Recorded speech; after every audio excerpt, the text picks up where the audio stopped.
First things first.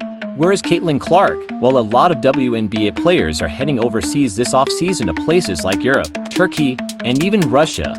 Clark is stuck on the sidelines, not because she doesn't want to play, but because of some strict WNBA rules holding her back, and like stars like Kelsey Mitchell and Nelissa Smith, who are showing off their talents in China and Turkey, Caitlin isn't getting the same opportunity, and that's where the controversy begins. The Unrivaled League, an exciting new 3-on-3 competition, founded by WNBA legends Breanna Stewart and Nelissa Collier, was supposed to be a great option for players during the off-season.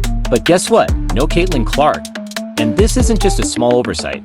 This feels big. The WNBA introduced an exciting, new concept during the off-season called the Unrivaled League, a 3-on-3 competition meant to keep players sharp and offer some hefty paychecks outside the regular season. It was founded by the WNBA superstars, Breanna Stewart and Nelissa Collier, and it was seen as a game-changing opportunity for players. But get this, Caitlin Clark is not part of it, and that's where the controversy begins. Now, here's where things get a little spicy. Some people think that Caitlin's massive fan base might be too big for the league to handle.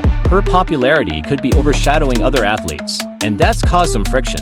There's even more fuel to this fire when the Unrivaled League's social media liked a comment that basically said, "No Caitlin Clark, we've had enough of her fans." Yikes. That's a pretty bold move from a professional league. This isn't just some random comment. This was a public jab at Clark, coming from a league that's supposed to be building up women's basketball and its most influential players. Imagine the NBA doing something like that to LeBron James or Steph Curry. It just doesn't happen. Let's talk about why Caitlin Clark's popularity could be seen as a problem.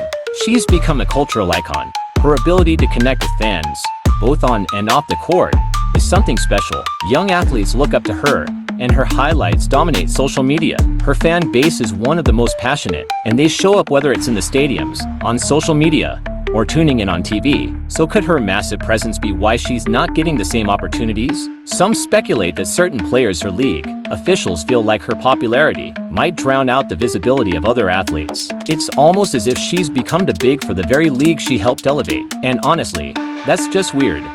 Let's not forget, the WNBA is constantly looking to grow its viewership and increase visibility for women's sports. Caitlin has already shown she can do that in huge ways, so why wouldn't the league fully embrace her? It's like the league is shooting itself in the foot by keeping her sidelined.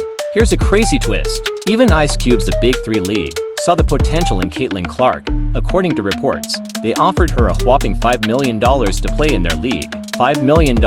That's a massive payday for any athlete, especially when you compare it to what most women's basketball players make. The fact that other leagues are throwing millions her way speaks volumes about her value as both an athlete and a public figure. But instead of waiting for a league to appreciate her worth, Caitlin Clark is making a bold move. She recently announced her participation in an LPGA Pro-Am event, which is huge. Yes, you heard that right, Caitlin Clark is playing golf. And her fans? They're here for it. People are already asking for live streams and updates on her performance. This shift to golf is more than just a fun off-season activity. It's a statement. She's showing that her talent and influence extend far beyond the basketball court. Honestly, it's genius. Caitlin Clark isn't letting anyone box her in. She's a competitor at heart, and whether it's basketball, golf, or whatever sport she chooses, she's going to bring that same fire and determination. Caitlin's journey is about so much more than just sports. It's about fairness, opportunity, and breaking down barriers. The fact that she's being sidelined in the WNBA off-season while other players get to show off their skills internationally raises important questions about how we treat athletes who become larger-than-life figures. So, what do you all think? Should the WNBA be doing more to support and promote Caitlin Clark? Or is there something else going on behind the scenes? Let me know in the comments below, and let's get this conversation going. And if you've enjoyed this breakdown, don't forget to smash that like button, hit subscribe, and ring that notification bell so you don't miss any of our latest updates on women's sports, Caitlin Clark, and more. Thanks for watching, and I'll see you in the next one.